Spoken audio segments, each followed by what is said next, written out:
Rodniks are humming in the dead of the night. Electric bills climbing, ain't feeling right. Hash rates dropping, profits thin as air. I'm digging for gold, but there's none down there. I got the crypto mining blues, feeling like I just can't choose. But there's a spark in the AI glow. Rent my computer, let the profits grow.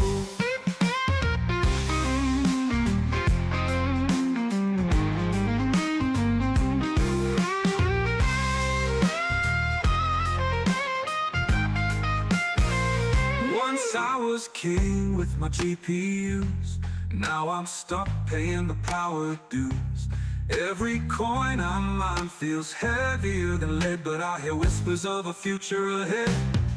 I got the crypto mining blues, feeling like I just can't lose. Switch my power to the AI flow, turn this burden into a glow. I see the light, it's flickering on. AI's calling my machines to respond.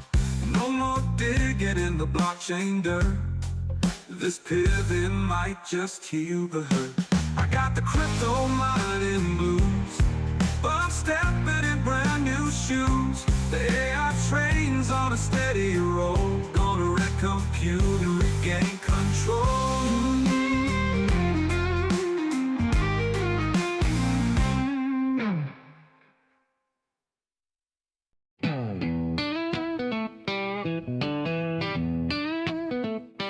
I was digging deep in the digital ground, hoping for treasure, but nothing was found. The rigs were buzzing, the heat was real. Electric bills biting like a thief who steals. The crypto mining blues got me feeling low. The profits are gone, where did they go? But there's a light shining through the haze. Renting compute might just save my day. I stacked up GPUs, thought I'd strike it rich, but the market's a beast with a wicked glitch. Hash rates climbing, rewards falling flat. Chasing that coin, I'm chasing a cat. Crypto mining blues got me feeling low. The profits are gone, where did they go? But there's a light shining through the haze. Renting compute might just save my day. AI knocking, it's a brand new game, whispering sweet that it knows my name.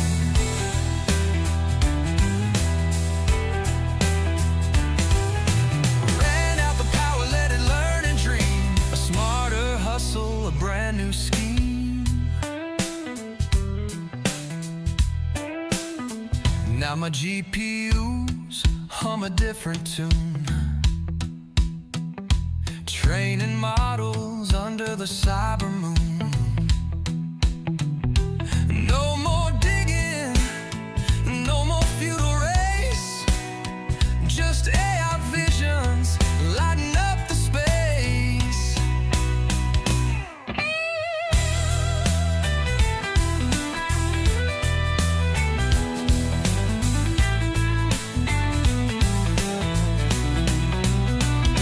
Crypto mining blues got me feeling low. The profits are gone, where did they go? But there's a light shining through the haze. Renting compute might just save my days. Now my GPUs hum a different tune, training models under the cyber moon. No more digging, just AI visions lighting up the space.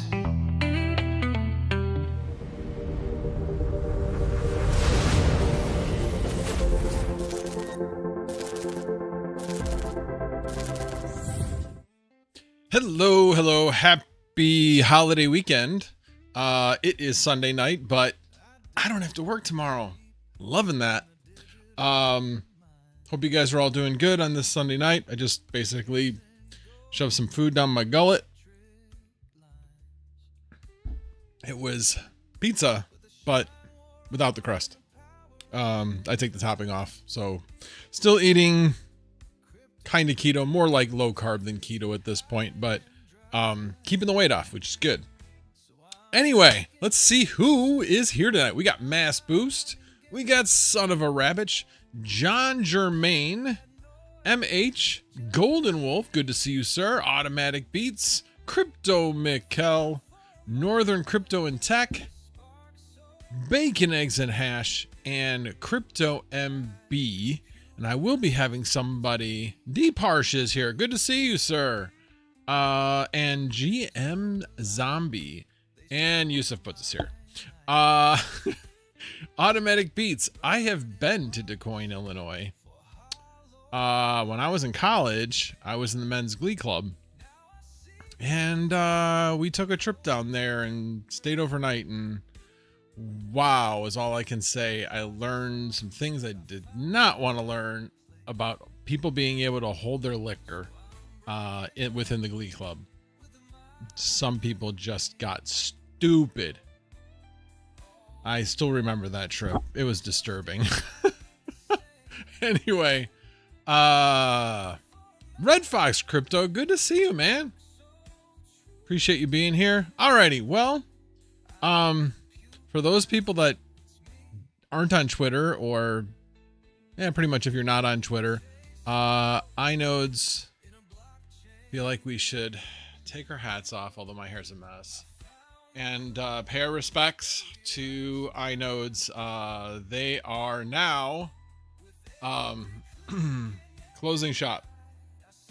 So they will be no longer, they were trying to renegotiate their data center agreement, and I guess the best deal they got was like twice as much or something. So not good. So they are going to be shutting down. So if you have anything in iNodez, which I did, a whole $16 to $17 worth of Raptorerum, now is the time to get your request in to withdraw it to somewhere. The question is where. I mean, I actually, non-KYC is one. What was the other one? Rabid Rabbit or something like that. And there's another one. There's a couple other ones that aren't, that, you know, if you have an IP address in the United States, you can't use it, but there's a couple of options. And of course you can always just, put it in a Raptoreum wallet. But yeah, those are sad times.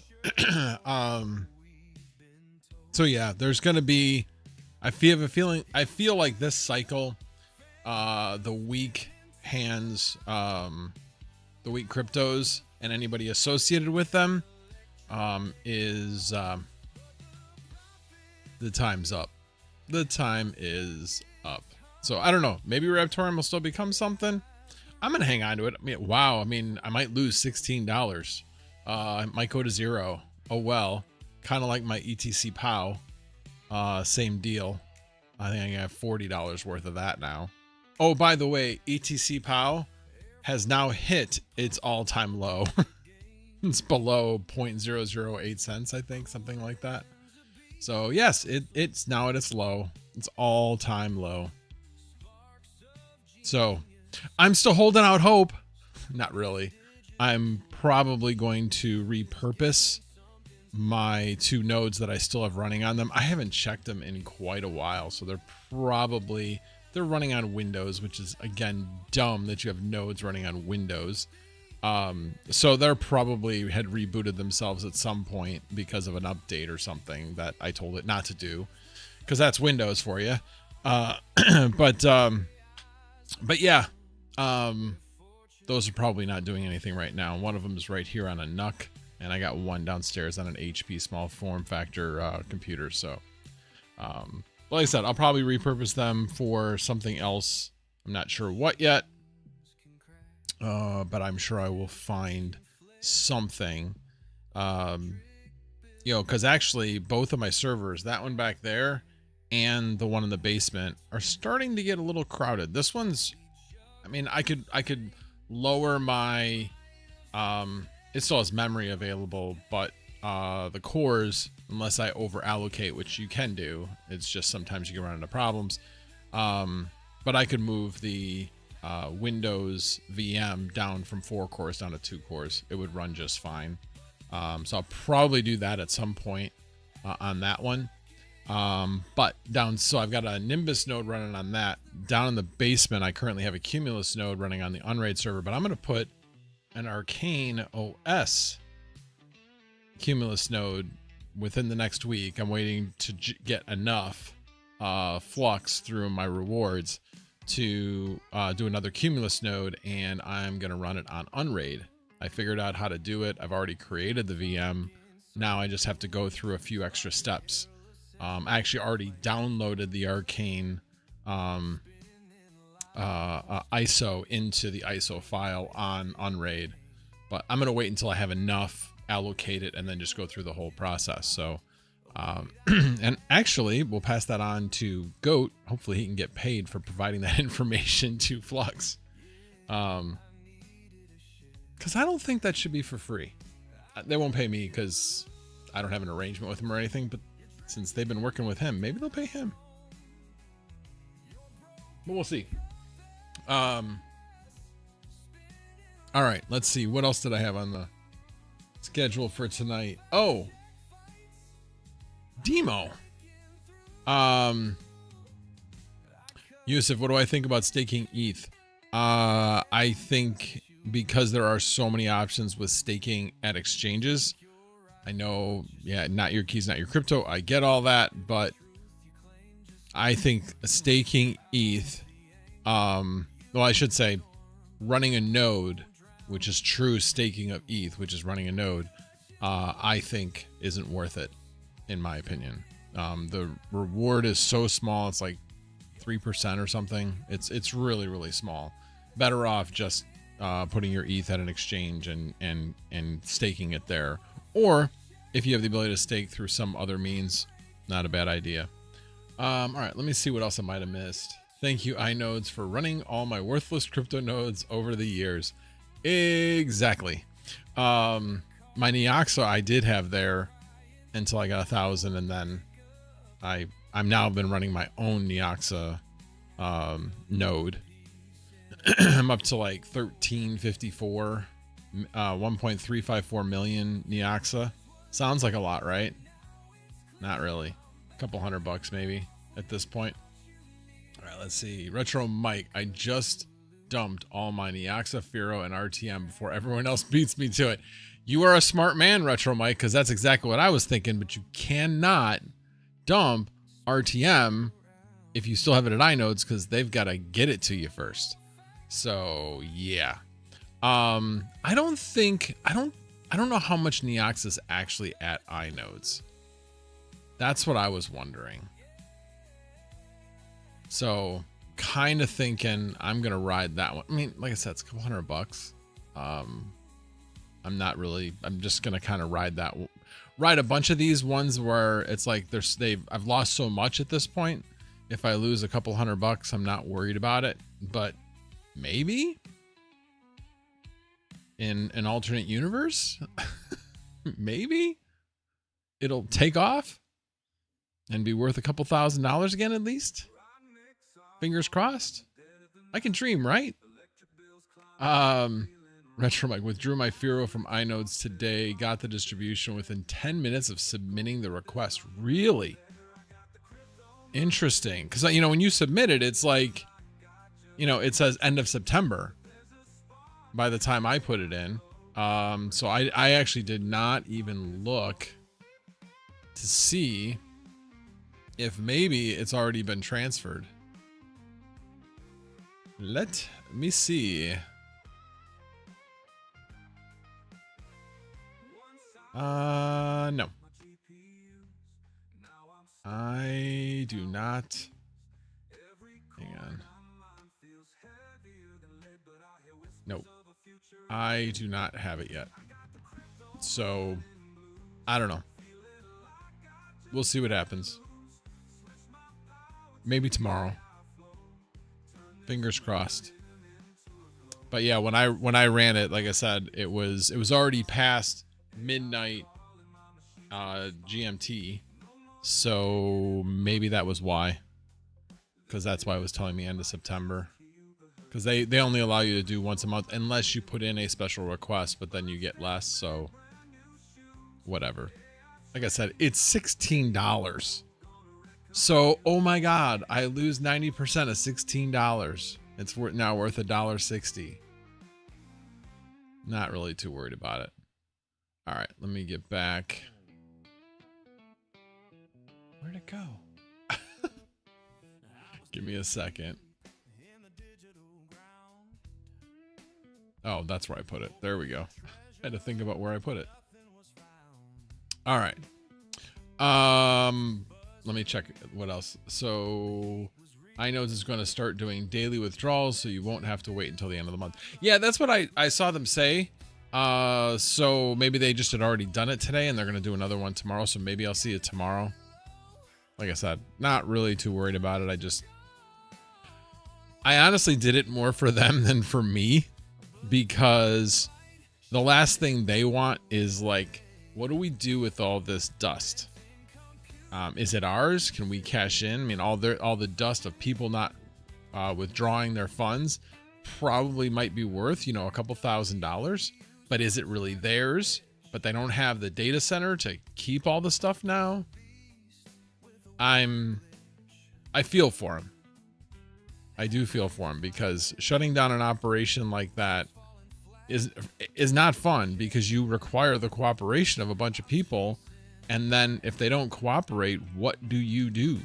What do you do with all of that? I'm guessing at this point, if I was in their shoes, I would record the information and somehow transfer it all into a central wallet. But at least now you have a record of how much in that central wallet is each person's. Again, this is after, as I'm sure that it's not like the data center thing isn't shutting down right now. It's probably shutting down maybe at the end of September, maybe the end of October. I'm sure they gave themselves a little bit of time. I hope they gave themselves a little bit of time. But we'll see. We'll see. Oh, Sox fan, they're shutting down. iNodez is shutting down.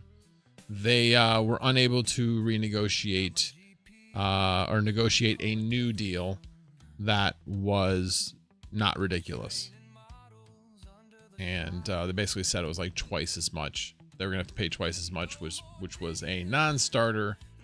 You don't make a lot of money doing what they did, and you double their costs, and maybe they might have been able to break even. But what's the point? Why would you want to break even? To do all the work and not make any money? That makes no sense. Let me see if I missed anything. Yes, CK Graphics. Yes, iNodez is going down. I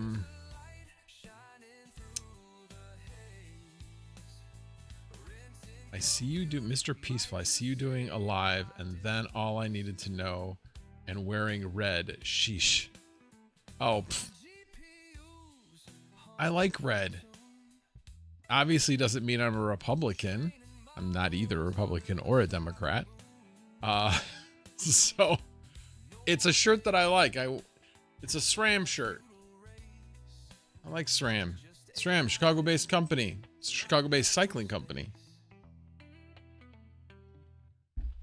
This is a free shirt I got way back. See, this is a DJ way of doing things. This is a free t-shirt I got back when I was in the cycling industry. Thanks for the heads up there, Goat. Let me see if I can bring Goat in and give this a shot. I'm going to mute my mic first.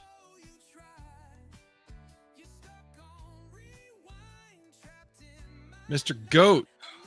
How are you? Doing all right. How are you? I'm doing good. Everybody can hear him? I No, can hear you.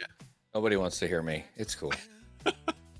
You know what? What's funny is you sound like good, like your mic's loud. Not when, not like when you're using StreamYard. Anyway, let me catch up on some of these.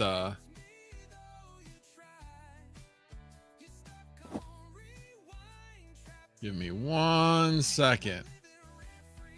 There we go. I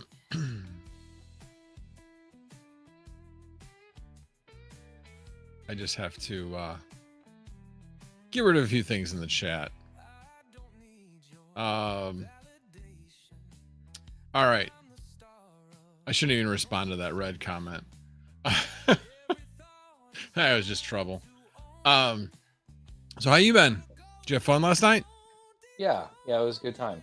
It was a lot of fun. There's a lot of artists that I was looking forward to seeing. So I pretty much got to see just about everybody I wanted to see yesterday. So I didn't need to go again tonight. Cool. You still have a voice. Yeah. Yeah, it was fun. I mean, we the festival with like 6 stages, and there was, like shooting fire and fireworks and lots of loudspeakers, and it was cool. I mean, you ever been to a festival? That's exactly how it is. Yes, I have not, but I have been an Uber driver around those fests, which is always interesting. Yeah. But this was in Bridgeview, so the venue is probably a lot better because there's a lot more parking around there, isn't there? I guess, I don't know. We had a parking pass that we bought with the tickets. Oh, okay. So we parked like right outside the stadium. It was SeatGeek Stadium. Yep. And it was like right down the street from what's it called? The airport down there. Midway. Midway, yep. Yeah. Yep. So it was cool. It was, I mean, I was out, we were up really late, of course. Yeah, I'm sure. All the hotels were taken, so we got a hotel like 30 minutes away. Oh, okay. So after it finished, sitting in line waiting to leave because we're the first ones in, gonna be like one of the last ones out in the parking lot, and then 30-minute drive. So we didn't get back till probably close to 2, but it was fun. It was cool. It was good times. Yeah, there's if it's the same EDM festival that I'm thinking about, it used to be held like I think it's like South Loop, Chicago or something. It was on the south side of Chicago, in a park. It was a little bit in from the lake, but yeah, there was a big EDM festival that used to be there, but it's moved around, I think, a bunch. But I think the Bridgeview location is much better than the other location they had, because man, it was brutal. There was no parking. Yeah. People were parking at the Costco on Halstead. And that was not going well because the police were towing. I bet. Yeah. So yeah, it was, that was not a good location. Yeah. But I think it's gotten a lot bigger, so it just made sense to move it out to Bridgeview and SeatGeek Stadium. So cool. I don't know what they're going to do with that though. I think the Fire are building, a stadium in Chicago. So kind of curious. Yeah. I don't know. So, anyway, what else? I'm trying to think of what else I was going to talk about. We were just talking about iNodez going down. Yeah, I saw that. I got to do something with my Neoxa, I guess. I don't even remember how much I got over there. I got to find my login. Yeah, that's what I did. I already put my request in to get my Raptoreum, my whole $16 worth of Raptoreum. So better get it out, Otherwise, oh my God, I might lose $16. Yeah, you got to do something with it. I can appreciate that though. That yeah, they're not just dumping and running, or closing down and taking all the money and saying sorry, we're done. Tough shit. They're actually doing it the right way, which is great. Yep, absolutely. I don't know who you're referring to as far as who's just like running away. every other exchange that goes down. Yes, Like, pretty much. That's pretty much it. And the other thing I was going to talk about was demo. So I find this kind of interesting because obviously everybody's complaining about having to pay a monthly fee. mhm. But because there's a monthly fee, the payouts have doubled. And so I Yeah. did the math. I'm making $15 more a month and I'm paying $4.99 a month. So this deal has actually been good for me.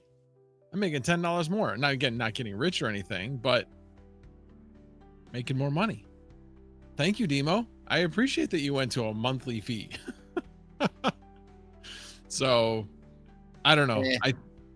I'm being facetious, but my point is that if you have a demo and you're kind of on the fence right now, it makes more sense to actually pay it. Just do it a monthly basis. Make sure you're doing the $4.99, not the $8.99, and go from there. But you know what? If you don't want to, don't. That means more demo to go around the people that have already subscribed. Yeah. But yeah, I was making like just under 50, and now I'm making just under 100 demo per autopie. Oh, really? Per Wow. week. Yeah. Per Yeah, week. mine was at 30 and 30-ish before they canceled the thing, and then it jumped up to like 50. Or no, it was almost 60. Oh, okay. Yeah, so you haven't staked anything though. No. Right. Yeah. So I actually staked, so that's part of the reason why it jumped up more. Oh, okay. But yeah, I'm gonna have to revisit at So the how end of much per October. month are you making after you pay the subscription fee then? What, like an extra $10 a month? It's an extra $10 a month is what it is. Above and beyond what I was making before. I just kind of, I was like, what people are gonna want to know, okay, are you breaking even? Are you making more? Yeah, I'm making $10 more a month right now than I was making before. And So are you cashing that out, or are you just holding on to it? Just leaving it in? I've already cashed out everything that I had accumulated. When it went to 8 cents, I cashed out half. And when it kept going up and it went to 9 cents, I cashed out the rest. So Nice. it was like just short of 5,000 demo. So, you know. So what are you going to do when, $400. like, going forward then, when you get payouts? Are you just going to liquidate it every week? And I'll let it accumulate probably to something, fairly significant. I'm not going to worry about it if it's a couple bucks here and there. So I'll probably wait for I'll certainly wait until the end of right around November timeframe when I can unstake and make decisions there about what I'm going to do. But yeah, I mean, hey, at least it went up and then came back down and now it's back up again. So yeah, obviously what's it there's at some, now? I missed it. I should probably sell it. yeah, I would definitely say it's probably a good idea. Right now, last time I checked, it was at like 7.7. I actually have it up. Let me see here.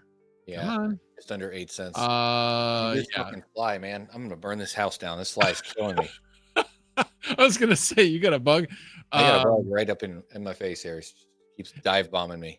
It's funny you mentioned that. That's like my life at work sometimes, because food grade warehouse. Damn it. Dude, man, I am like a fly catching expert. I've amazed people at work where you like slap directly above them. Yeah. And you get them, I'd say about 75% of the time you get them. Need to get you some chopsticks. Right. So, but yeah. Yeah. Found my iNodez login. I've got a whole 9,000 Neoxa, which is worth $1. Better make sure you withdraw it. It'll take me longer to make a wallet of somewhere to put it than it will be to just lose $1.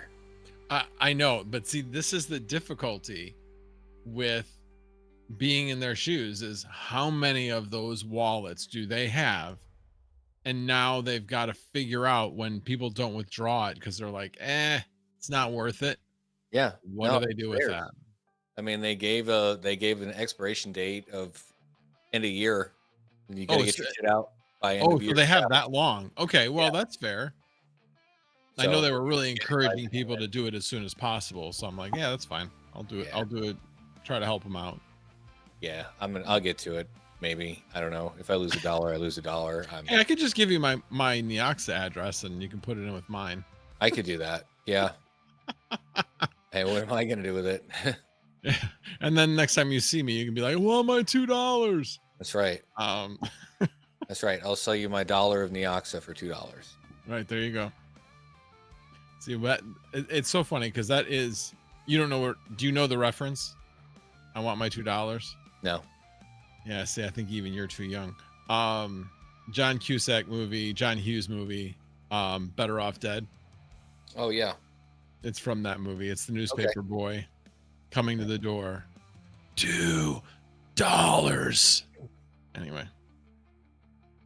I love that movie. That's my guilty pleasure. It's a horrible movie, and John Cusack evidently won't even talk about it. He like That bad, huh? he literally hated something about the movie that he won't even talk about it. So I just found that out recently. I was like, really? So one of the things I was looking at today was I was thinking, you know what?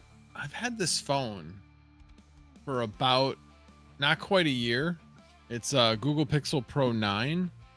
Yeah. And with that, I had free 2 terabytes of data or of storage Cloud storage, yeah. for a year. Of course, that's to rope you in. Yep.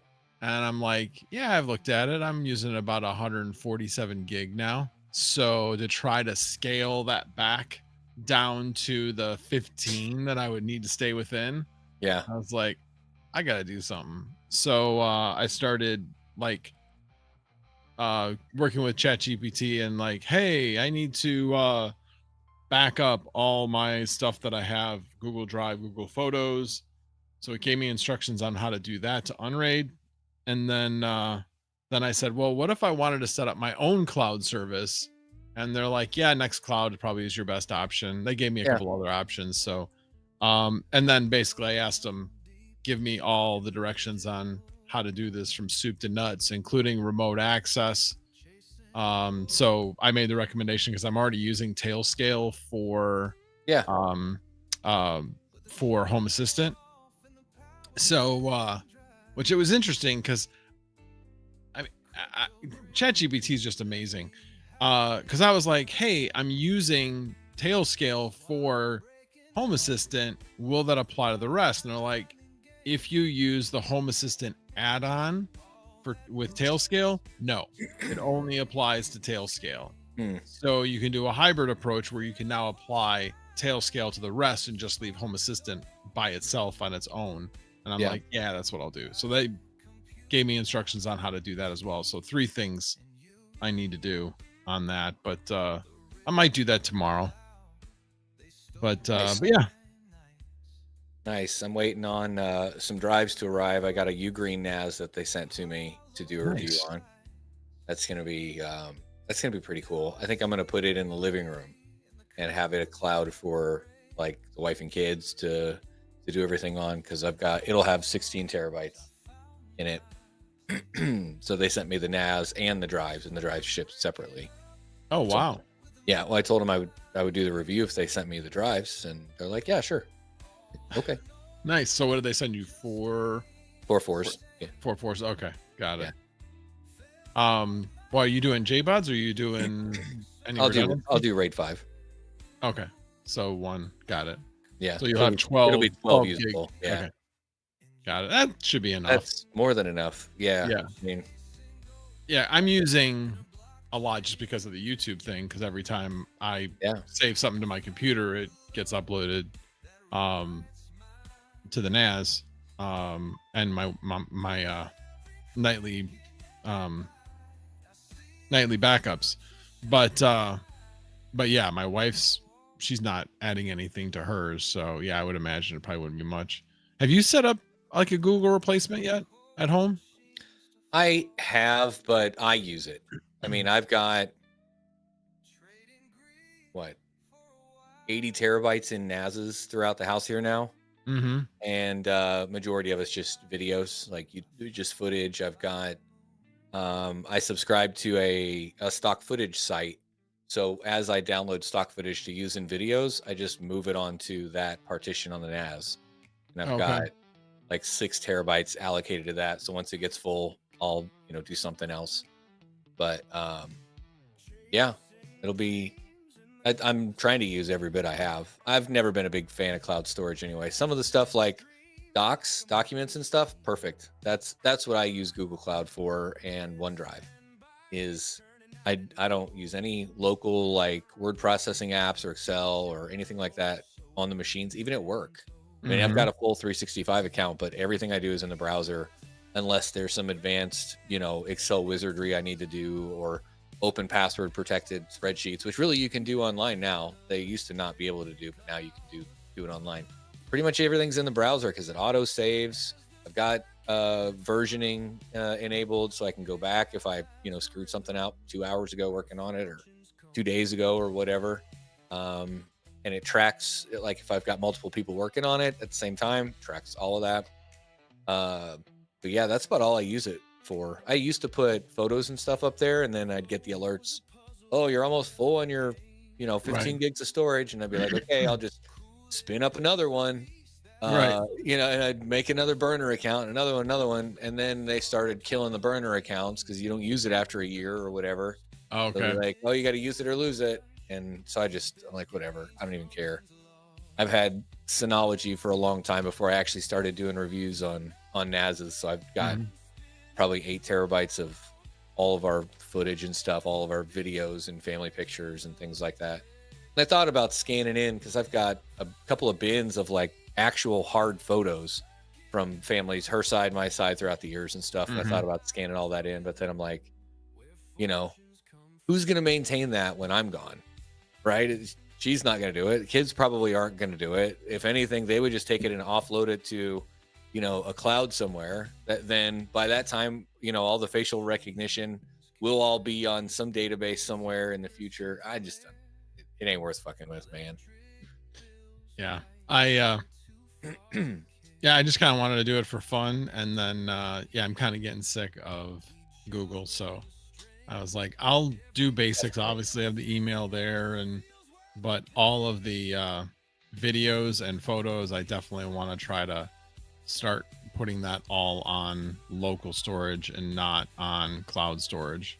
Yeah, that's pretty much what I use it for too. And then I'll teach Sunflower Mama to, okay, you're running out of space, take your videos and use this app, upload them and put them here, and then you should be good. So but yeah, we'll see. The one thing I'm still kind of not sure about is they basically told me how to back it up, which is going to take quite a while, probably take a couple of days to back up because I got a lot on there. I guess 147 gig isn't that much. I don't know. I'll be curious to see how long it takes. But I don't know where I was going with that. But yeah, Sunflower Mama, she'll shoot some videos and stuff, and then she'll be just on the edge of that 15 gig, and then she just needs to upload something to somewhere and get it on her desktop or whatever. But so the NAS that I use, I've got NVMe storage as well as spinning disk, and I've also got some SATA SSDs in there. So I use my NVMe's. I've got a couple of 1T NVMe's as like a landing zone.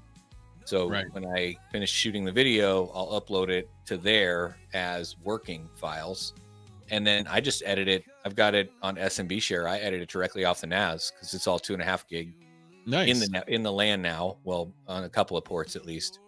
And then when I'm done and I hit upload and it successfully uploads and goes live, I just move it over to cold storage, and there it sits. So yeah, that's one thing on my NAS right now. It only has a 1 gigabit Ethernet. It does not have 2.5. So I would have to drop in some type of card into it in order to do that. They're pretty cheap. I'll send you a link. I got one for my old workstation for like $30. This one's got it built in on the motherboard. But I drop 10 gig cards in each of my AI hosts, and then 2.5 gig card on the old workstation. So it was super cheap, man. I'm trying to catch up on chat. I just saw a couple of things go by. Ugreen and TrueNAS, is that what you're using? So this will be my first Right. Ugreen NAS. And I'm gonna play with its native OS, see what it does. Cool. I don't know. Yeah, I think it's TrueNAS is more robust than it needs to be for the majority of users. Like, there's a lot of functionality there that nobody's really gonna use for the most part, other than nerds like us, you know. So I've got Zima OS on my Zima Cube, of course. Mm-hmm. And then the what is it? ADM, Oscillostor device manager. Okay. On the Drive Store. But anything else that I'm spinning up, I'm going to put Zima OS on it, because it does. I mean, especially if I'm using it just for storage or maybe a couple simple containers, I'm just going to put Zima OS on it because it fucking works. Nice. It works really well. And it's free? It's free. Yeah. Yeah. Very it's the cool. upgraded version of Casa OS. So that was on the old Zima boards and Zima blades. And then when they came out with the Zima Cube, they built Zima OS around it. And now, I mean, you can put it on anything. Nice. Yeah, I paid for 2 versions of Unraid, but I don't know. I've been enjoying using it. I probably will move to Proxmox for most of the other stuff, and then just as time goes on, either upgrade my drives or expand my drives, but probably just upgrade my drives. They're at 10 terabyte now, so I got like 40 terabytes. I've used about 8 to 9, so I still have plenty of storage left. Oh yeah. But if I start to run out at some point, then I'll just start expanding the drives up to 22 to 26, whatever like the sweet spot is at that point. But long way to go before I need to worry about that. That's for sure. But it's nice to have those options. Yeah, you read Retro Mike's comment about just about Nextcloud. Yeah, Nextcloud mobile client allows you to set it as the default cloud save endpoint. Yeah, that's what they had said. They basically, you can set it up so that it's just really, really easy.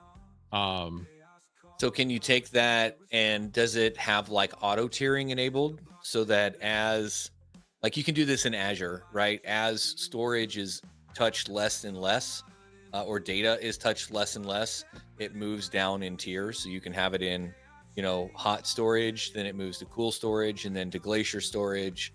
That's, from 10 cents a gig down to 1 cent a gig, down to, 1/100th of a cent a gig. But then to spin it back up, it takes a long time. Well, Nextcloud isn't a cloud. You're not putting anything. I understand. There. Yeah. Oh, I've got it here. I'm just wondering if they have a feature like that. So if, for example, you've got a server that has NVMe storage, SATA SSD, spinning disk, and you've got the LUNs enabled for the different tiers of storage. What it would be great to be able to auto tier that based on last time it was touched, right? Right. Yeah, that I don't know. I haven't gone into like the settings and stuff. But so Nextcloud is more about the drive. The one that I'm using for the actual photos and videos is Image. Yeah. Oh yeah, I used that one. Yeah, so I'll be using that one for that. Yeah, there's a mobile app that ties to that. I'd done a video on it. Oh, did you? Okay. Yeah. So, well, I mentioned it in a video. I think I got a walkthrough on my GitHub, but it's basically a mobile app you put on your phone, on your Android phone, and then the Docker image on your NAS, and I've got it set up so that when it's charging and on Wi-Fi, it automatically starts uploading images back to your NAS. I remember the video. I didn't remember what you used. Yeah, I think that was it. Okay. I'd have to go back and check. It was on my other phone. Got it. Oh, you got a new phone? No, that's my burner phone for videos and stuff. Oh, got it. Oh, by the way, speaking of videos, your last one, loved it. I was talking about it last night a little Thanks. bit. Yeah. The only thing that I mean, I'm nitpicking. I'm seriously nitpicking. Yeah. Was one of the shots, one of your cameras was like right here, and you had a camera like right in front of you. You know, Yeah, you know what shot I'm talking about? Okay, Yeah. so you probably were like, "Oh crap!" I saw it too. Well, I was like, I'm not redoing any of this. right, Shit. I'm just exactly. fucking I kind of putting it out figured. there. Yeah. But I love the fact of walking in the room and then walking up. It was seamless. It was awesome. I loved it. Yeah, I wanted to Absolutely do it a loved little bit different. The app I've been using, so I use DaVinci for that one, but I started to use CapCut Mhm. because I use it on mobile all the time for shorts because it'll automatically do all the captions and stuff and do all Right. the transitions. Mhm. And on desktop on Windows 10 it worked great, but Windows 11 it's really buggy.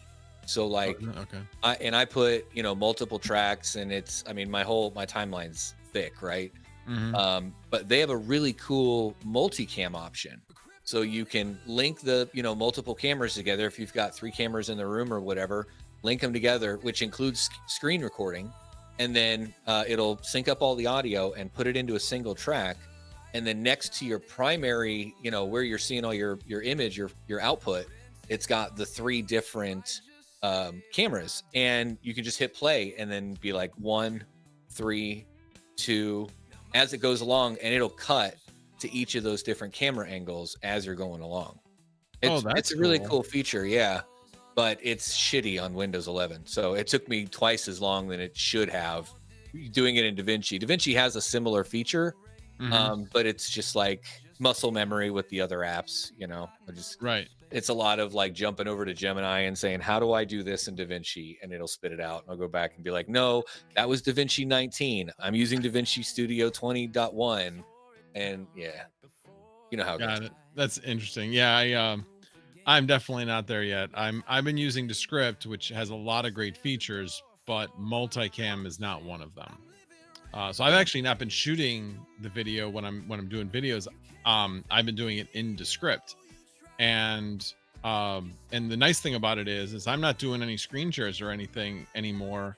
I'm just talking to the camera. I'll have stuff that I want to look at, but I'm just talking to the camera, knowing what I want to talk about, and then I'll take screenshots or something that I can then pull in after the fact when I'm doing the editing. So I have one video that I still have to take all the screenshots that I used and pull them in. But yeah, that's been working better. I feel like I don't get like as hung up in the process. If I'm Nice. like, I can just record. That's and great. The recording goes a lot faster that way. So I'm still like learning like what my process is going to be to try to make it simpler, but that's why you guys haven't seen any videos, honestly, because I've been kind of rethinking exactly how I'm going to do it going forward. But yeah. Interesting. It was an hour and something drive to the festival yesterday. Mhm. And over the last couple of days, I've been learning Planner and Project, Microsoft Planner and Microsoft Project at work. Mhm. Stay organized I've got so much shit going on right now. So trying to, keep myself organized and allowing others to access it, yada, yada. Well, they don't have that in the free tier of Microsoft 365. So like free, you've got Outlook Online, you've got Mhm. Word, Excel, all the apps in like 10 gigs or 15 gigs of OneDrive and stuff. But Planner's not part of that. So I was looking for another app to help me stay organized and kind of take that organization that I'm doing at work and bring it to my YouTube life. And Trello is something I found, which it's interesting. It's got a built-in calendar, so I can, kind of say, I'm going to record on this day, I'm going to edit on this day, I'm going to do this on this day. And then like you can take all of that and put it in a board. So you can have a board per video is how I'm looking at it. Okay. And then in the board, you can say, this is right, this is the title, or these are the ideas, working thumbnail, all of that stuff, and like put it all together and then schedule it out. And so I'm hopefully going to start being able to play with that. I've just I had a long trip there, so I put on a bunch of different YouTube videos watching, how to do it this way and how to do it that way. And it may not be the app, but I'm looking for something to help me stay organized. And I don't know.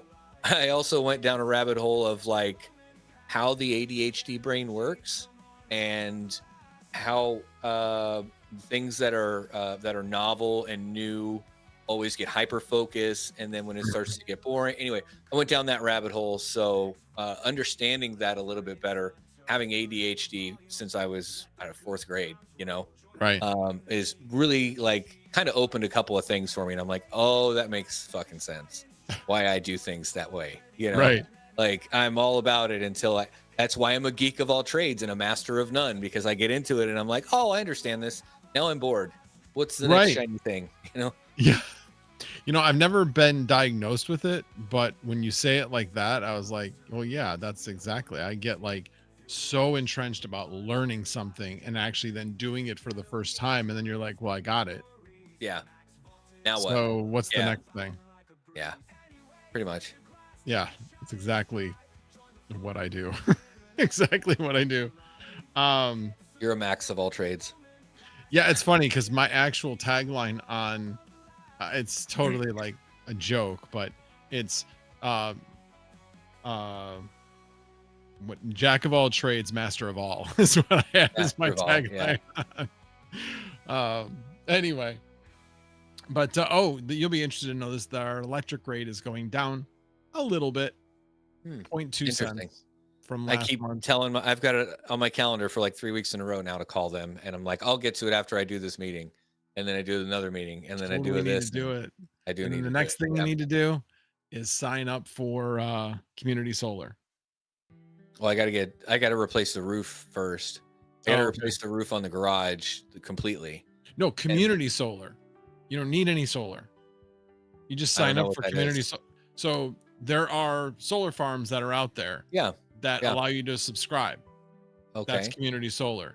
And basically you're paying, instead of paying the utility, whatever their rate is, you're paying community solar and you're paying them 80 cents on the dollar. Okay. So you Interesting. I save thought it was whatever they part of- generate, whatever they Yeah. generate for you, you're paying 80 cents on the dollar for whatever they credit to your account. Interesting. Okay. I thought it was a solar program where you had to have solar and be part of that community. Nope, Nice. not at all. I know Integra guy is signed up. Well, he asked me for the link. So Is it pretty sure he signed up. Is it an affiliate link? Do you get anything if I sign up with your link? Yes, I do actually. So I can Send me shoot the link, that to dude. you. I'll look into it. Seriously, send me the link. Yep. I was waiting to kind of do a video on it until I get all the details. So right now I have received on this last bill like over $700 in solar credits. No shit. Yeah, so it was like $700, and now I haven't seen the bill yet. The bill should be 80% of what they gave me in credits. It's kind of odd. They give you the credit before you actually pay for it. I mean, who does that? Interesting. Yeah, so it's really kind of odd. It's So is your solar setup part of that, or you're just you just signed into it, regardless you're of just- having solar? So I what have your my solar that's produces, yeah, the that's community solar is different than the completely community separate. piece. Oh, interesting. Yeah. Okay. Completely Yeah, separate. I gotcha. What I generate here is for me. It reduces my load on the system. The best thing about it is you can still save money with the hourly pricing program. So say you're saving 20% on the supply rate. Mm-hmm. Doesn't matter with community solar. They are going to pay towards your account at the standard rate. So I'm still saving on the hourly rate. Like I said, Yeah. I think last month it was 20%. And now I get to save even more because they're giving me $700 worth of credit towards what normally would be worth like $900 worth of electricity. Yeah. So you pay one side of the bill, they pay the other side of the bill. And because of your reduced rate, it doesn't impact the other side of what they pay. Interesting. Okay, It cool. literally is paying 80 cents on the dollar. It literally comes because I had to, believe me, I had to think through this like a lot because I'm like, this just doesn't seem right. Yeah. And once I like walk through it, I'm like, okay, they're going to provide a credit and then I'm going to pay them 80% of what that credit is. And once I explain it that way, they're like, you got it now. I'm like, if I'm having this much trouble understanding it, he's like, oh no, trust me, you're getting it much quicker than most people. It's just really, really hard concept for people to understand. Because, you know, I was wondering, when you actually subscribe to this, are you actually paying for the subscription to this much in the way of solar panels, and you're paying for that no matter how much it generates? Yeah. And no, that's not the way it works. You're paying to reserve that for you, and you're committed to pay however much it generates at an 80%, at a 20% discount over what it would cost. So the other part of it is, this is where people, it's just like having solar panels. If you are subscribed to the right amount, where you are getting the full amount of solar for the year to cover you completely, well, guess what? In the summer, you're going to be paying more for your electricity because you're going to be accumulating credits on your bill. That's what should happen. So I'm not there yet. I decided I would do, I think I have 21 kilowatt hours. So I've got like 3.5 times the capacity of what I have at home. So, so I've got 21 kilowatts, of solar. So you can buy as little or as much as you want. There's a limit to the amount you can buy, though. And I think it was 110% of your supply, something like that. And but you still get it at 20% off. Correct. So why wouldn't you buy all of the supply of what you? Well, because I didn't want to like get stuck between a rock and a hard place, because I was like, I want to test this out. So I am going to subscribe to more. Okay. I want to get, like, just the way I am. I'm like, I already know I've made a significant commitment here, and I can undo it. You can just, you know, you can cancel, but it takes like three months to unwind the program. Okay. So it's month to month with like a cool down period. Right. Exactly. So if this wasn't working the way I thought, then I'd be screwed, at least for a couple of months. So I wanted to make sure that everything was working right. So I made a commitment, but I told them, I said, why don't you just give me your maximum single location allocation you have? Yeah. That way I'm only filling out one set of docks, and we'll start there. And that was the 21 kilowatts that they had. The other ones, they were having to like do like 5 here and 6 here and 8 there. And so there wasn't like a continuous like there was at this one farm. So, but yeah, I will be getting back with them to expand, like I said, as soon as I get the first bill from them. And I want to make sure that that part of the customer service side of things makes sense. Because right now, because I don't have a bill, I can't set up auto pay. So I want to make sure I can set up auto pay and all of that. But yeah, I keep checking in on their website, and there's no generation that's been recorded there. So even though I know with this community solar, then do you essentially pay like half of what you would normally pay to ComEd, and then your bill is going to be cut in half from ComEd for the supply side, basically, or the distributor side, whatever it is.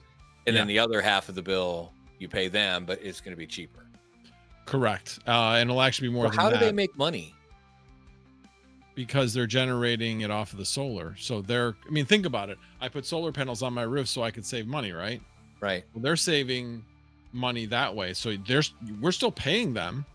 We're just paying them 80 cents on the dollar of what they're sending to the company, but they're still generating that electricity. So they're getting paid for that electricity.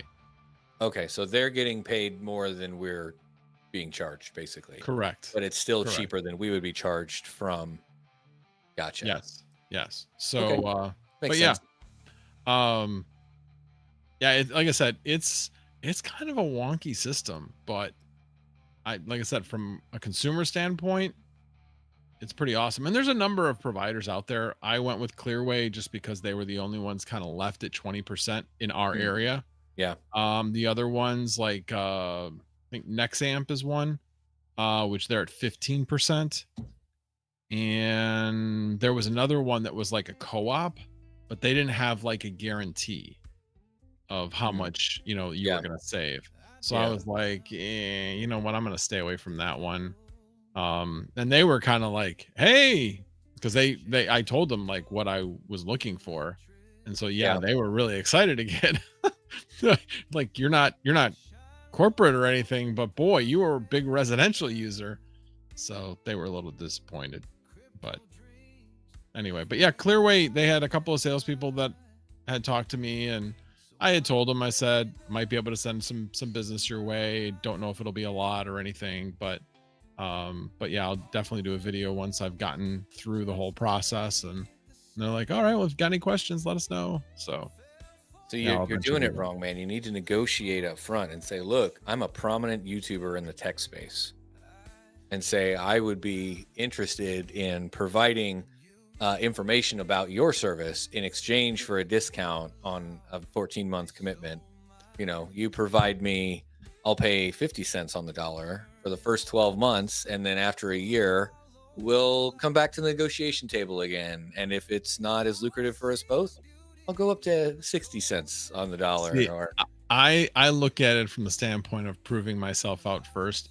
If I'm not sending them business, then what's the point? And they do, it's like I said, there is a referral, and it's a pretty hefty referral. So I'm like, okay, if I'm sending them business, that'll be good. That'll be really good. So yeah, well, you also don't know if you don't ask. True, I know. If you ask and they say no, or they say, well, we've got this thing, and then you can always go back and use it, but you got to ask up front, man. That's how I got drives when I say I want to review your NAS, but I want you to send me the storage too. Because I asked for 12T drives and they sent me 4T. So we met in the middle. That's right. You know, that's reasonable, I think.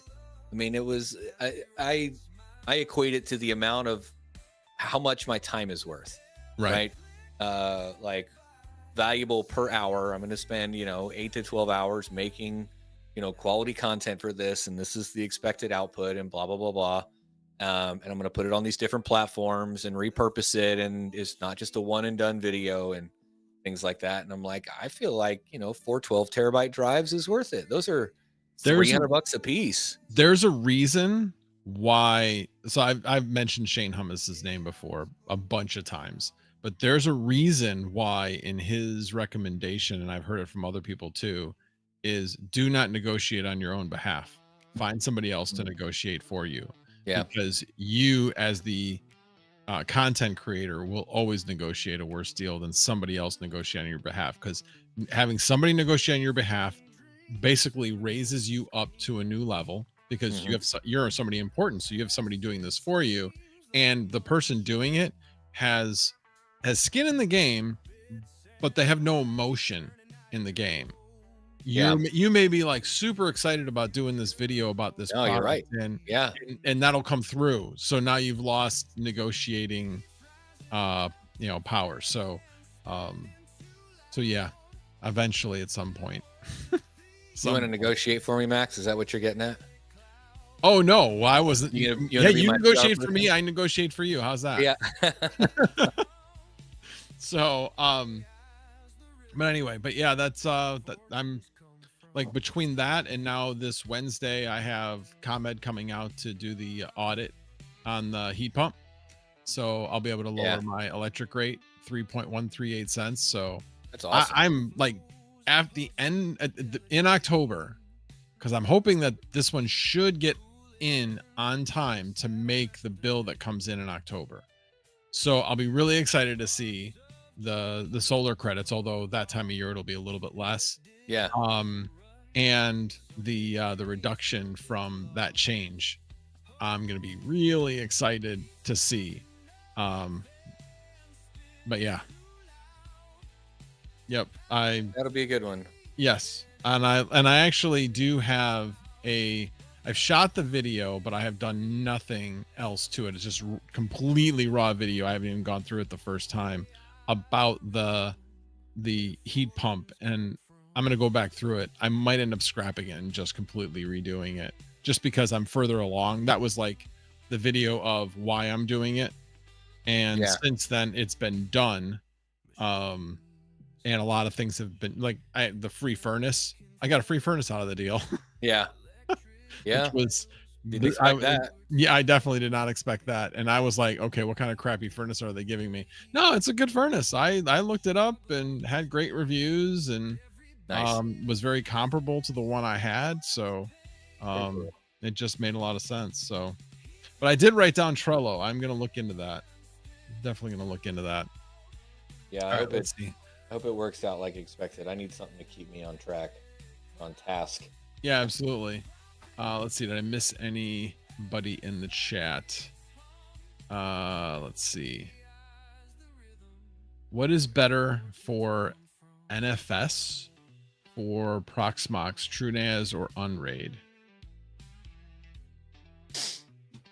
Are you talking about, maybe they meant NAS? Although the A isn't near the F. What was the question? Well, it says, what is better for NFS, for Proxmox, TrueNAS, or Unraid? NFS is network file storage. Oh, okay. Got it. So how it's distributed to the LAN.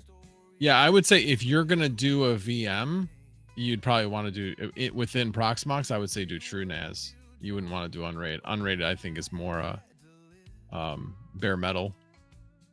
I don't know anybody who's done Unraid, not bare metal. Yeah, NFS sharing. Yeah. I mean, any of those NAS, you can do NFS and SMB. It's just native for the most part.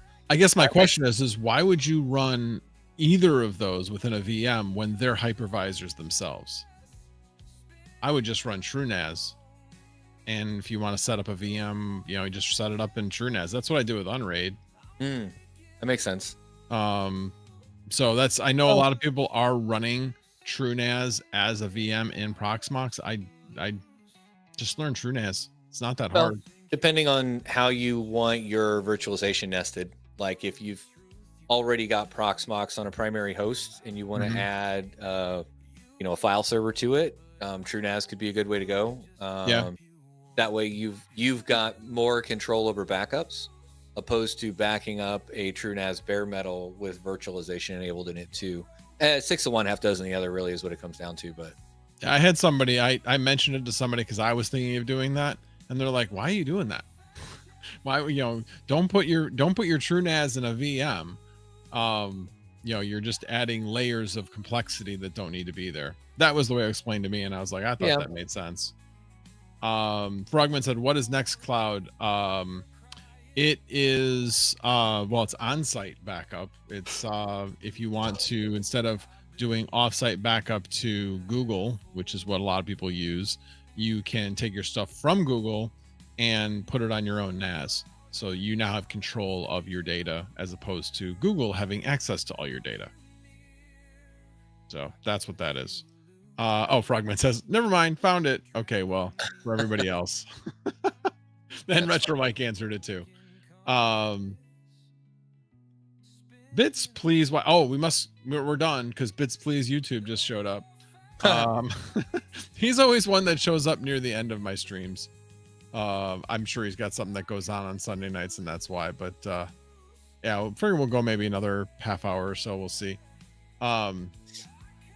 We were talking about iNodez going down. That was kind of the big thing that we talked about at the beginning of the stream. I mean, you can do Open Media Vault. That's another one. People I don't see that being used as much, but it's so funny because you'll see, home lab people go back like, hey, let's see what's going on with Open Media Vault. I haven't looked at that in like forever. And so then somebody will do like a review and say, yeah, it's still not all the way there. Yeah.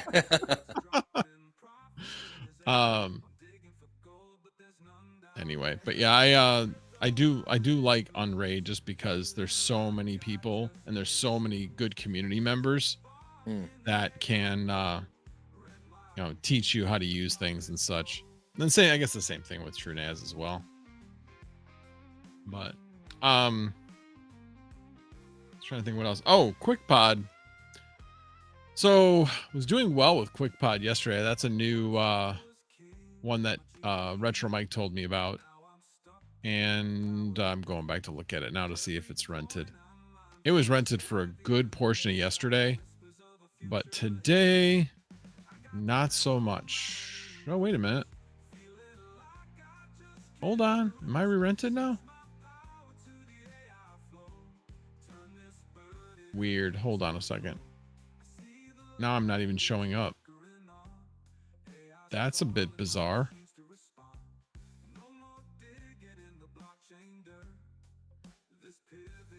Why did I get not listed?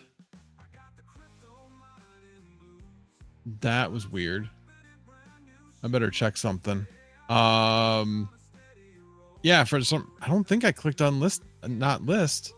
So that was really strange. I went back into QuickPod and I wasn't listed anymore. That's really, really strange. Now I'm going into my email, seeing maybe if there was an email saying something was wrong. Nope.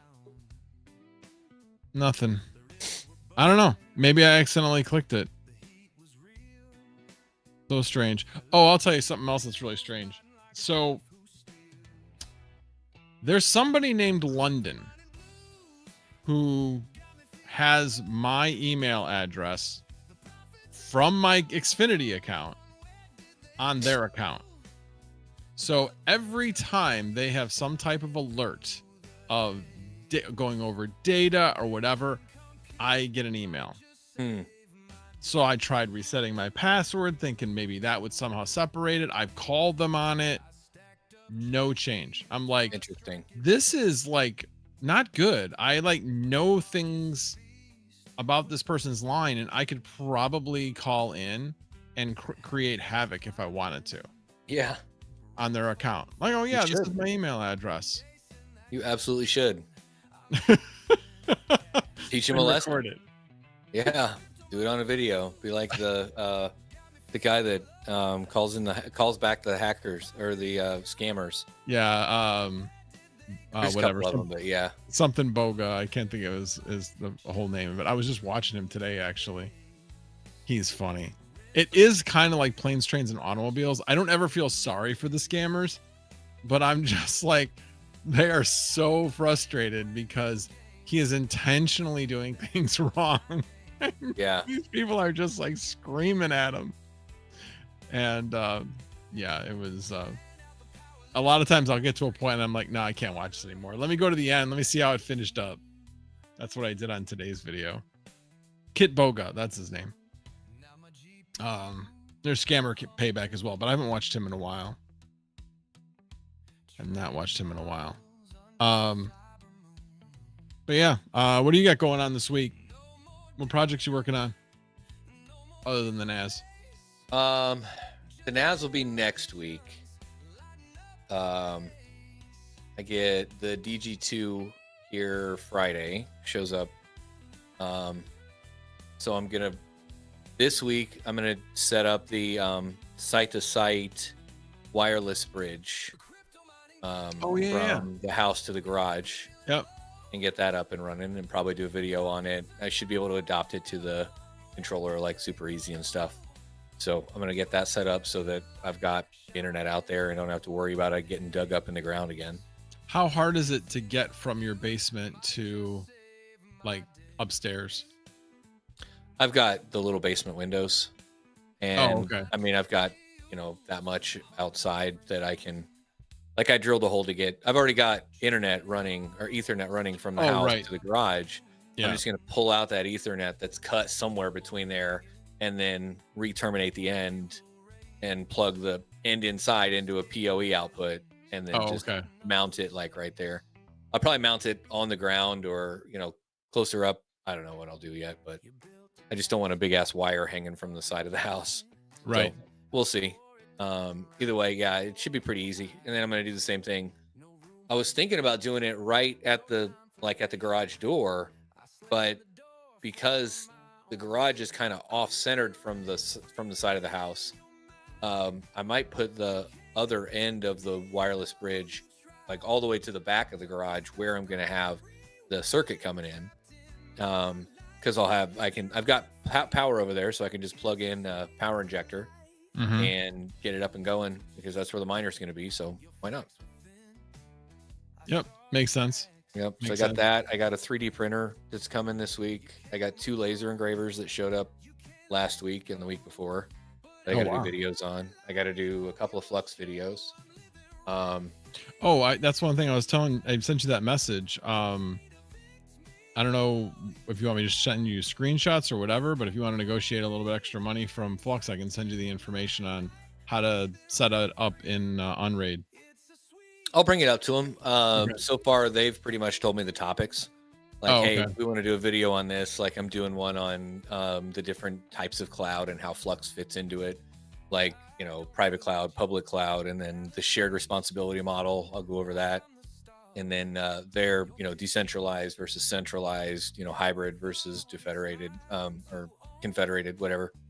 And just kind of put it all together that way. So it just, I'll ask them about it though. See if that's something that they want to do. Cause I did Arcane in Proxmox, Yeah. which was super easy. I mean, Yeah. it really is. Yep. It's just as easy as installing Flux OS, you know. It's a little bit more, I shouldn't say it's about the same. It's just different in Unraid. So as with anything, and actually, by the way, this is where I would actually even say do something a little bit different. When you are creating the VM, don't put the ISO file in yet. Create the whole thing without the ISO file, because guess what? You're going to come up into the BIOS, and now you can make any changes in the BIOS that you need to make. So if you need to disable the SB, the key that you need to put in, the SBK, if you need to disable that, it'll just automatically come up. You can disable it, and then go back in and redefine it with everything that you need after that. So that's what I did. So I've gotten to that point where I have everything defined, ready to install Arcane. I'm going to wait. By the end of this week, I should have another 1,000 Flux. I'm at like, what am I? Geez, what am I at? Now I'm like, wait a minute. Do I have enough already? Am I an idiot?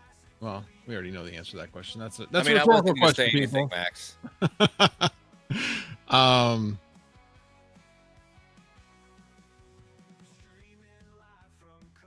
Oh no, that's right. Okay, so I already have one Cumulus node, so I have 13,500 already allocated, and I'm at 14,488.49. Why don't you just buy the extra 20 something Flux? Because it's a hassle, and I'll just wait. Okay. And like I said, it's just a couple of days. Yeah. But I did actually. Oh, speaking of that, let me see if I can find it. There is a Flux calculator showing what the nodes will now be making. Oh, so like, they updated their calculator. Interesting. Well, yeah, it's a calculator that somebody put together. Oh, okay. Let me find it. I know it's in this window. You know what? Actually, I should just be able to do this. Where is it?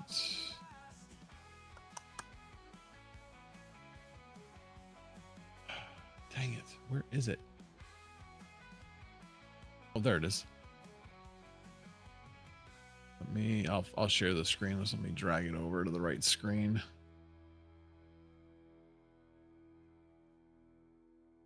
There we go. And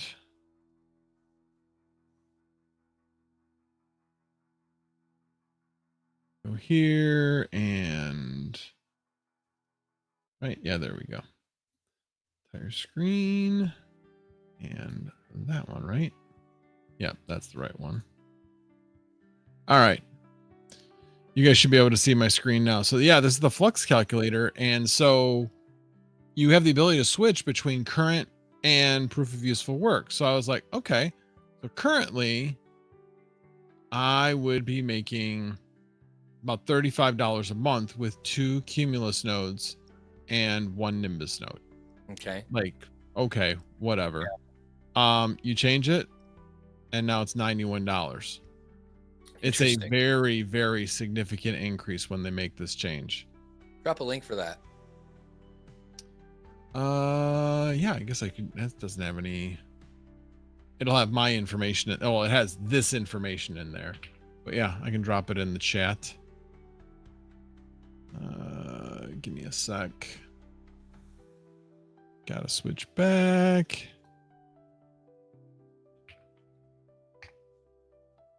There you go.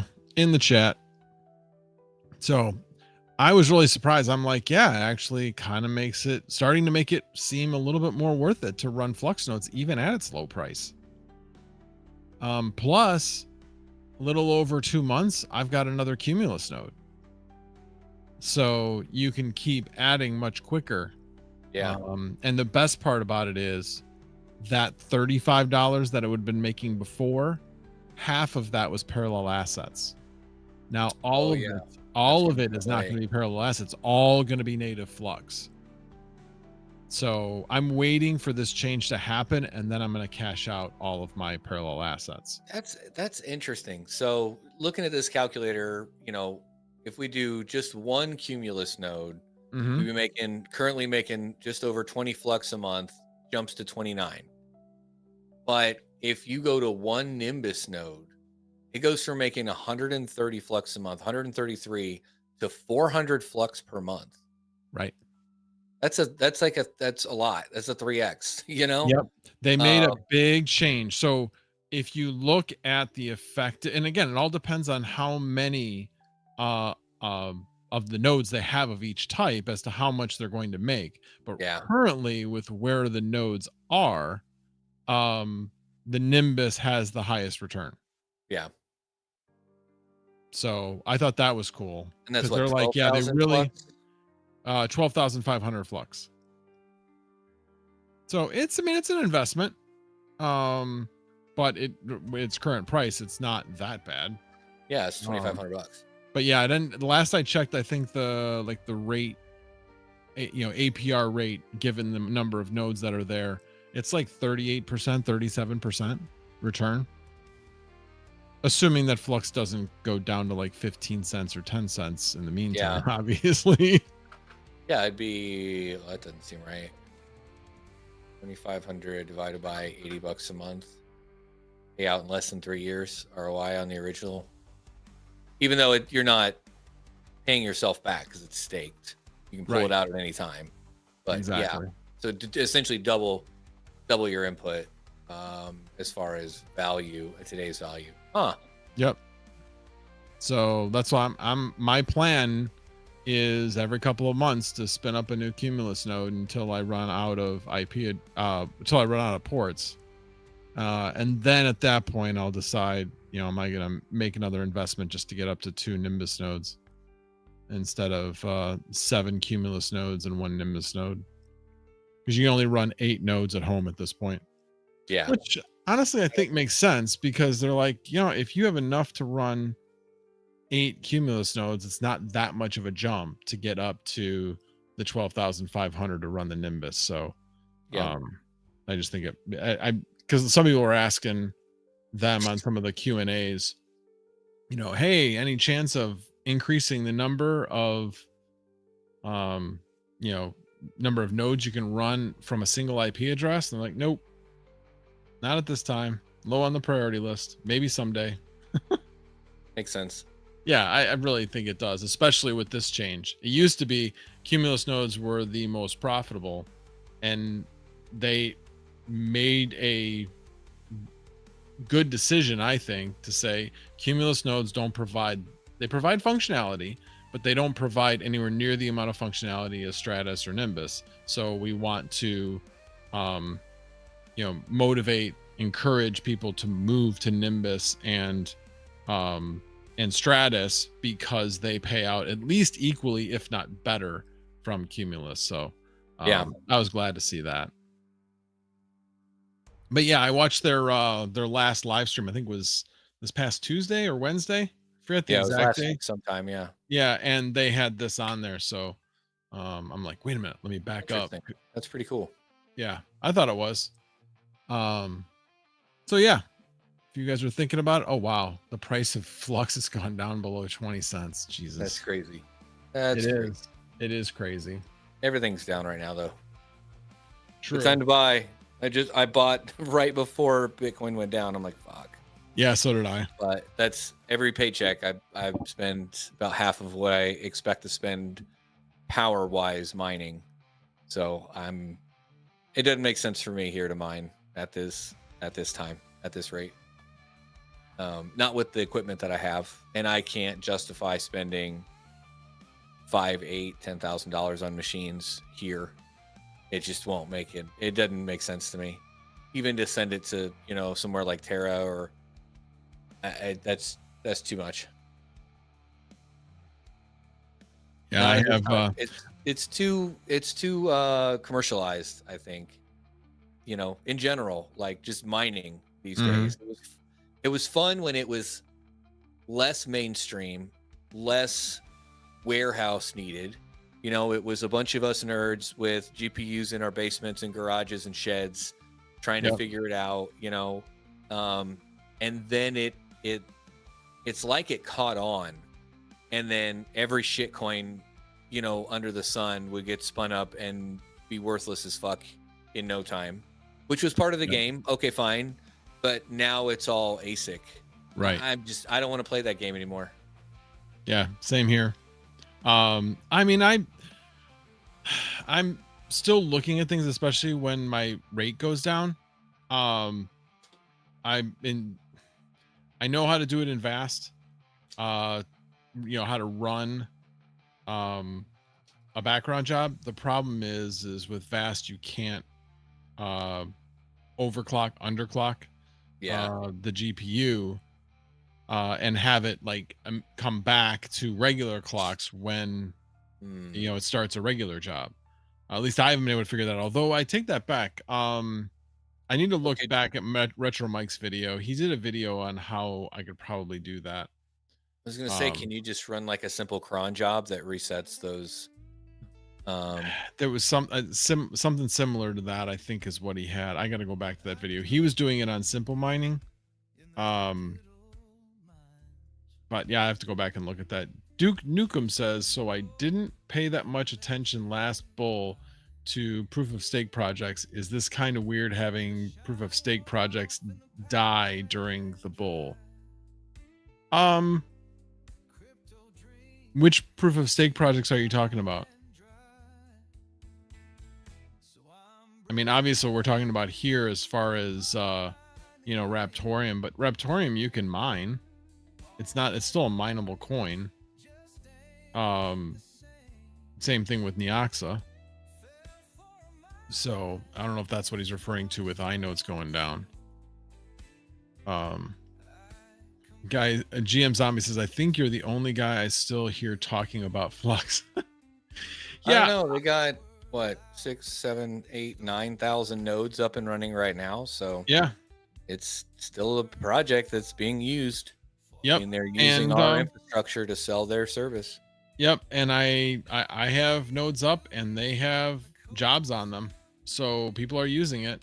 I know I'm using it to do pre-search nodes. Not that I'm making much money on pre-search because that's another project that's kind of dying, but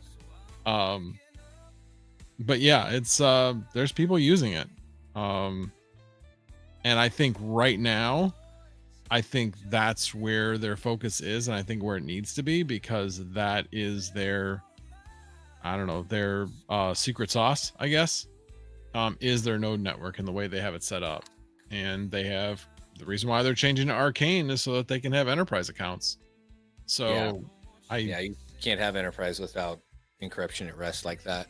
Right, exactly. So they have been talking to a customer for a very long time, and they're not willing to say who it is or anything like that. They said, but they seem very confident that it's going to come to fruition.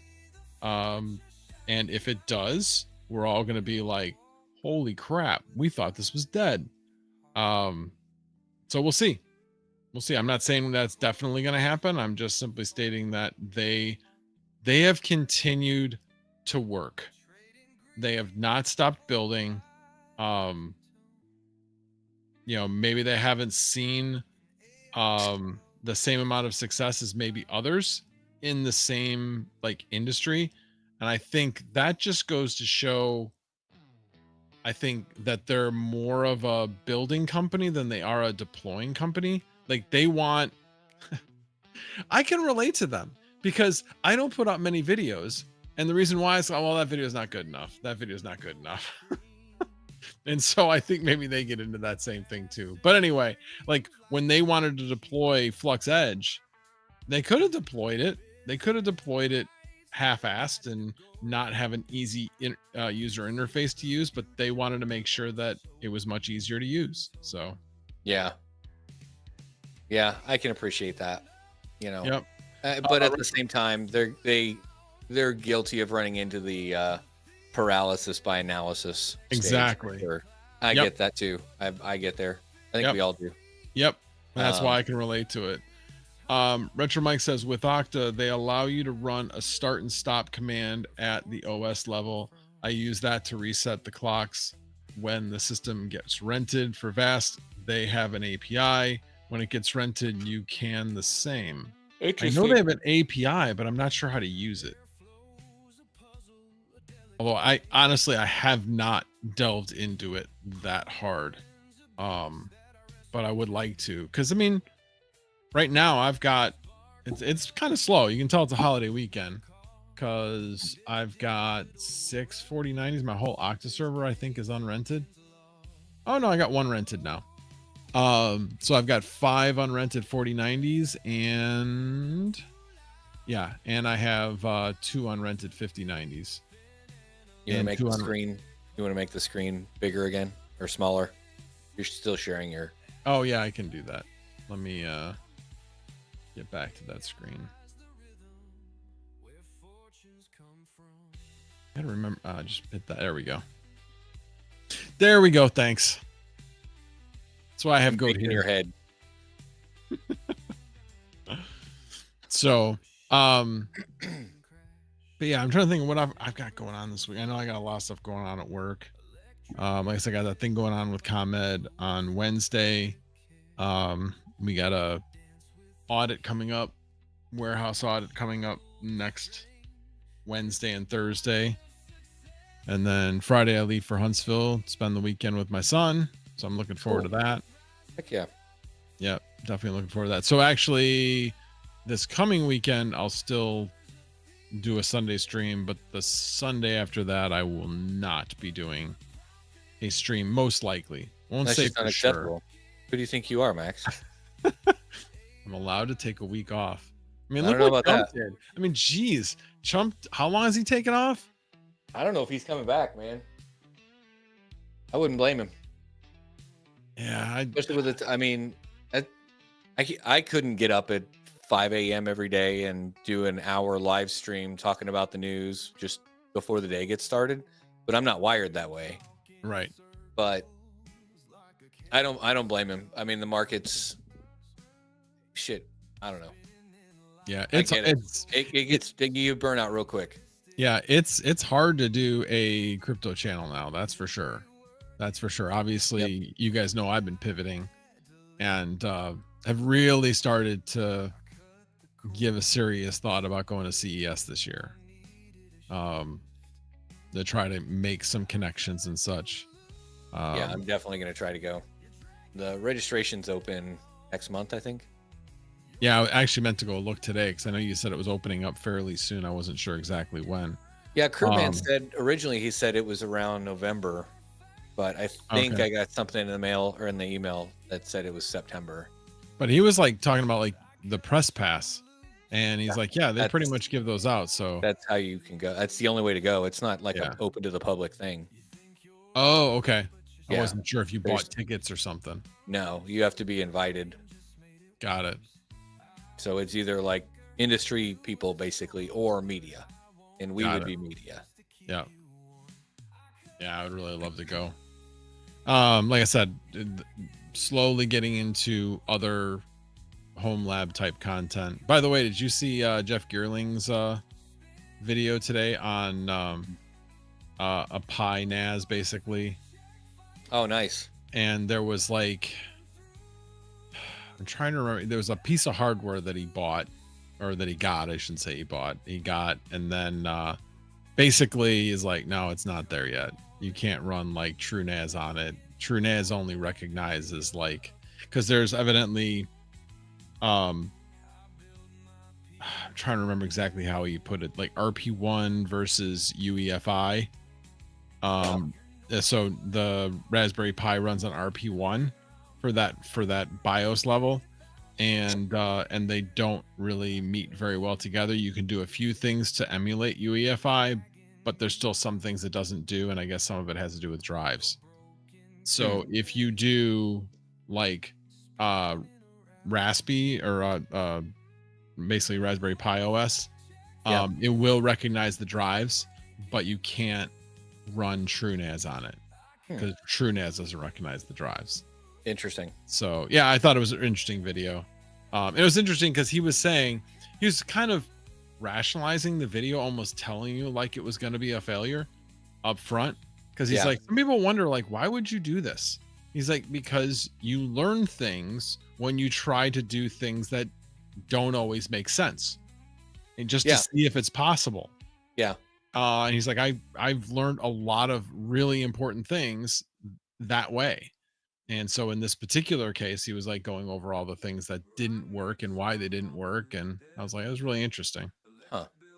Yeah, he has some good videos sometimes. He gets a little too nerdy even for me sometimes though. Like he gets really deep into the tech and and I can appreciate that, especially if I'm trying to learn what he's putting down.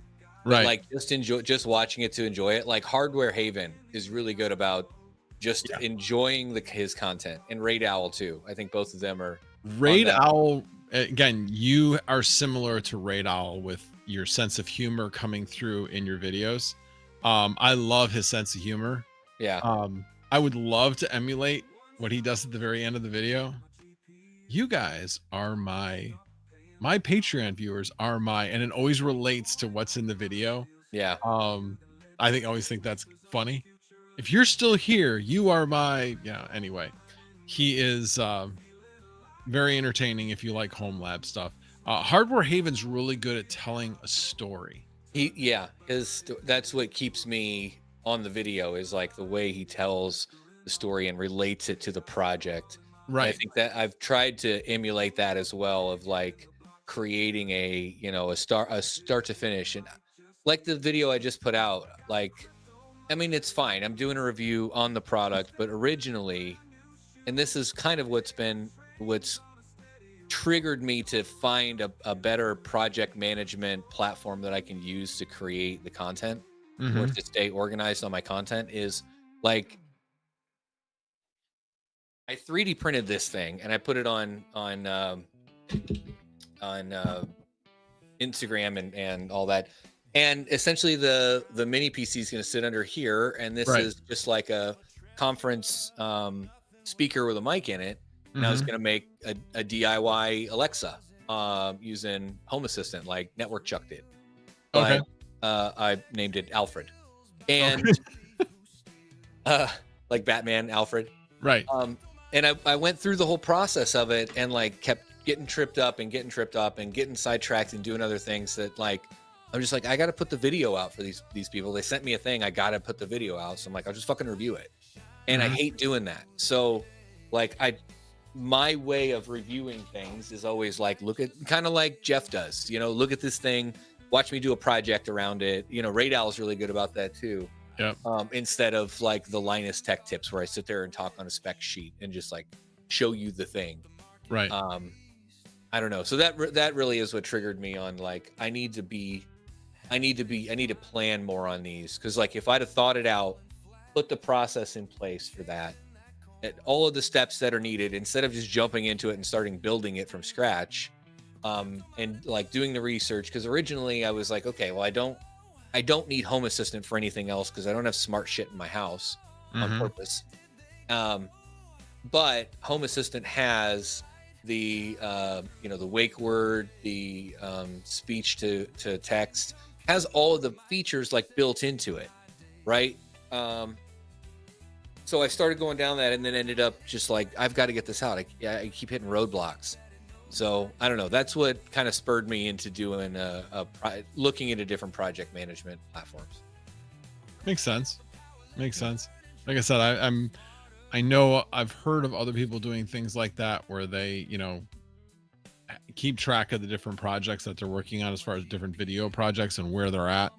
And especially since the best way that I've heard people do it is like, look, record a bunch of videos all at the same time. The one guy was like, do all your videos for the entire month at the same time. Do 12 videos. Shit. And I was like, he's like, it'll take 3 hours. It's Shit. 3 hours and it's done. You're smoking crack. 3 No, hours for recording 12 videos. If you're doing talking head videos like I do it, 3 hours. Again, you can edit all the other stuff out. And he's like, and the other part of it is that once you get on a roll, you get really kind of you become better at it. Is really what it comes down to. Sure. So I mean, it's funny because it's like, I know I have my stops and starts during the live stream as well, but usually once I get going with the live stream, I don't have any problem talking, and my ums and ahs are a lot less. And so that's one of the things where he even had like a little exercise you could do. He's like, look, talk about X or Y or Z. He basically gave like 3 examples. It's just like talk to the camera about it. Yeah. It'll get you into the mode of talking to the camera. Now, once you've done that, now you're warmed up. Now get into your video topic, and you're going to be much easier at riffing, about through an outline as opposed to just reading text. Yeah. So I don't know. There's a lot of things that I'm kind of experimenting with, and one of them is actually a GPT that helps write the script. Yeah, me too. I've definitely been really focusing on trying to get a better hook, get a link between the hook, the thumbnail, and the title. So something I keep meaning to try is the thing that all of the YouTube gurus tell you, which is start with your title and thumbnail before you even start recording. And I don't do that. And I don't know, it's rough for me to sit down and be like, what am I going to make this video about? But I need to do that. I really do. I've got 3 videos I want to make this week. I mean, that might be a good way to start. I was trying to remember if I actually did that with the 154090 video. I might have actually done that with that one. I haven't looked recently at how many views it's gotten. It probably hasn't gotten quite to 10,000 yet. Probably yet. I'm not sure if it's even at 8,000 views yet. But it's certainly getting more views than my other my more recent content to that. So I was definitely happy to see that nice jump in views. So, alrighty, guys, if you have any last questions, let me know. Let me check on the chat. If it does it automatically, not sure I understand Max's issue then. Hang on, you can do the same, just reset clocks back to stock. Hold on. NVIDIA-SMI-RGC will not work anymore. Vast updated the daemon. Keeps persistent on, and the vast VM will not expose the GPU to the system. All right, I am definitely way behind on chat as to where that's. You periodically query the API if the machine reports as rented, then you run. Okay, so they're geeking out, which I appreciate. I definitely appreciate that.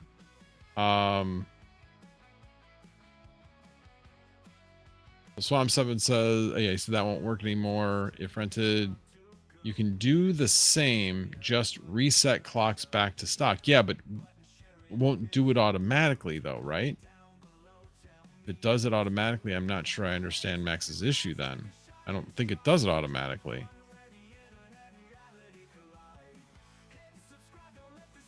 Max has lots of issues that usually aren't real issues. Overthinking. So if I set a clock, it's just going to automatically set it to stock if I get rented. Is that what you're trying to tell me, Swamp7?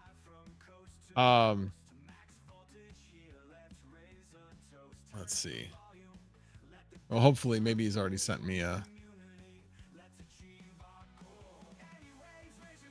No, he is not. Send me a DM, Swamp. Let me know where I'm going wrong. Or Retro Mike, if you. Well, hey, work together. To shoot me in the right direction. Yeah, I like to overcomplicate things all the time. all the time. Just look at the way I installed the Octaspace. Anyway. Alrighty, guys. Well, we've been going for about an hour and 45 minutes, so I'm going to call it a night. Thanks so much for joining me, Goat. I really appreciate it. For sure, man. Thanks for having me. No problem at all. And you guys, all have a great evening, and enjoy your day off tomorrow. And as always, no tabs were harmed in the making of this video. Have a good night, everybody. Gotta move it over here. There it is.